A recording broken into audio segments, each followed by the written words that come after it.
Hello കൂട്ടുകാരെ, ഒരിക്കൽ കൂടി എല്ലാവർക്കും എൻ്റെ യൂട്യൂബ് ചാനലിലേക്ക് സ്വാഗതം. കഴിഞ്ഞ വീഡിയോയിൽ നമ്മൾ അതിഥി തും കബ് ബത്യാओगे എന്ന ചാപ്റ്ററിനെ കുറിച്ച് ചർച്ച ചെയ്തിരുന്നു. ഇന്ന് നമ്മളൊരു കവിതയാണ് നോക്കാൻ പോകുന്നത്. കവിതയുടെ പേര് ബോന संसार. बोना संसार में हिंदी मीनिंग संकीर्ण सोच, स्वार्थ और भेदभाव से भरा हुआ संसार എന്നതാണ്. ഇതിന്റെ മലയാളം മീനിങ് നമുക്ക് നോക്കാം. ബോന സംസാർ എന്നതിന്റെ അക്ഷരാർത്ഥം ചെറിയ ലോകം അല്ലെങ്കിൽ കൂളന്മാരുടെ ലോകം എന്നതാണ്. എന്നാൽ ഈ കവിതയിൽ ബോന എന്നത് ഉയരം കുറഞ്ഞ മനുഷ്യനെ സൂചിപ്പിക്കുന്നതല്ല, മറിച്ച് ഇടുങ്ങിയ ചിന്താഗതി, സ്വാർത്ഥത, വിവേചനം, പരിമിതമായ മനോഭാവം എന്നിവയുടെ പ്രതീകമാണ്. കവയിത്രി ഗ്രേസ് കുജൂർ പറയുന്നത്, സ്ത്രീയെ അവളുടെ കഴിവിനനുസരിച്ച് വളരാൻ അനുവദിക്കാതെയും പ്രകൃതിയെ ചൂഷണം ചെയ്യുകയും ചെയ്യുന്ന പുരുഷ ചിന്താഗതി ചെറുതാകുന്നു. ഇങ്ങനെ അവന്റെ ലോകവും ബോന സംസാറായി മാറുന്നു എന്നാണ്. ലളിതമായി പറയുകയാണെങ്കിൽ ബോന സംസാർ എന്നത് സ്വാർത്ഥതയും ഇടുങ്ങിയ ചിന്താഗതിയും നിറഞ്ഞ പുരുഷ സത്താത്മകമായ ലോകത്തെയാണ് സൂചിപ്പിക്കുന്നത്. പുരുഷ സത്താത്മക് എന്ന് പറയുന്നത് പുരുഷാധിപത്യമുള്ള ലോകം എന്നാണ്. നമുക്കൊന്ന് കവയിത്രിയെ പരിചയപ്പെടാം. ഗ്രേസ് कुजूर का जन्म 1949 में रांची झारखंड में हुआ था. उनकी प्रमुख रचनाएं कलम को तीर होने दो, दूसरी हिंदी आदि है. उनके प्रमुख कार्य क्षेत्र कविता, रेडियो, नाटक और प्रहसन. उनको अनेक पुरस्कार प्राप्त है. उनमें से प्रमुख है प्रसार भारती का रेडियो स्लोगन पब्लिसिटी पुरस्कार. अब एक झलक की ओर देखते हैं. ഏക് ഝലക് എന്ന ബോക്സിലേക്ക് പോകാം. സമകാലീന കവിതയുടെ ഒരു പ്രധാനപ്പെട്ട വൈരുദ്ധ്യബോധമാണ് ബോന സംസാർ എന്ന കവിതയിൽ നമുക്ക് പ്രകടമാകുന്നത്. സ്വാർത്ഥതയുടെ പരമാവധി നിലയിലെത്തിയ മനുഷ്യനെയാണ് ഈ കവിതയിൽ കവി നമ്മുടെ മുന്നിൽ അവതരിപ്പിക്കുന്നത്. ജീവിതയാത്രയിൽ സ്ത്രീയും പുരുഷനും പരസ്പരം താങ്ങായി നിന്നുകൊണ്ട് മുന്നോട്ട് പോകുമ്പോൾ സമൂഹത്തിലെ പല തടസ്സങ്ങളെയും അവർക്ക് ഒരുമിച്ച് നേരിടാൻ കഴിയും.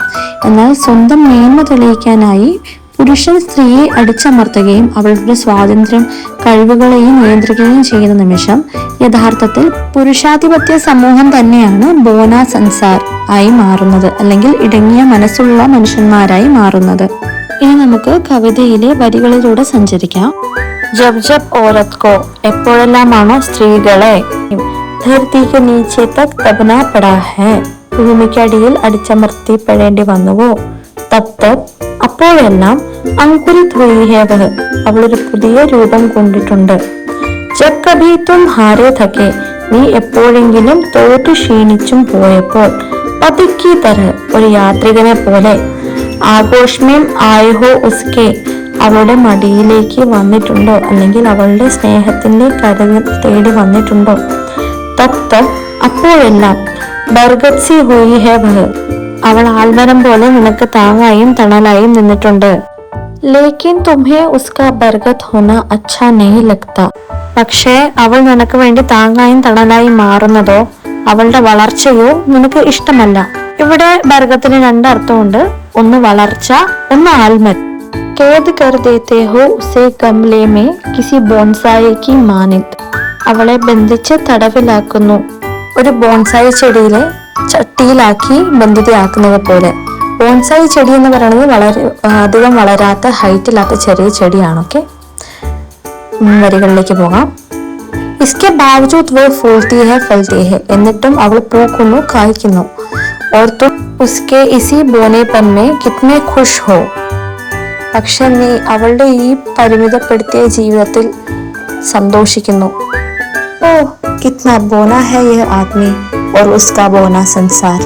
ഓ, എത്ര ഇടുങ്ങിയ ചിന്താഗതിയുള്ള ഈ മനുഷ്യനാണിത്, അവന്റെ ഇടുങ്ങിയ ലോകവും. ഈ കവിതയിൽ ഗ്രേസ് കുജൂർ സ്ത്രീയെ ആൽമരത്തോട് ഉപമിക്കുകയും സമൂഹം അവളെ ബോൺസായിയെ പോലെ ചെറുതാക്കി മാറ്റുന്നതിനെ വിമർശിക്കുകയും ചെയ്യുന്നുണ്ട്.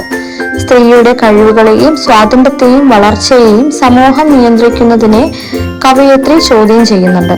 സ്ത്രീയെ ആദരിക്കുകയും അവളുടെ കഴിവുകൾക്ക് വളരാനുള്ള സ്വാതന്ത്ര്യം നൽകുകയും വേണമെന്നാണ് കവയിത്രി പറയുന്നത്.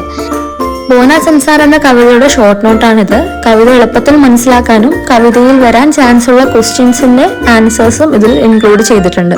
അപ്പൊ ഇനിയുള്ള വീഡിയോസിൽ ഇങ്ങനെയുള്ള നോട്ട്സ് മലയാളത്തിൽ എക്സ്പ്ലെയിൻ ചെയ്യണമെന്നുണ്ടെങ്കിൽ ഒന്ന് കമന്റ് ചെയ്യുക. വീഡിയോ ഇഷ്ടപ്പെട്ടെങ്കിൽ like, share and subscribe. Okay, by.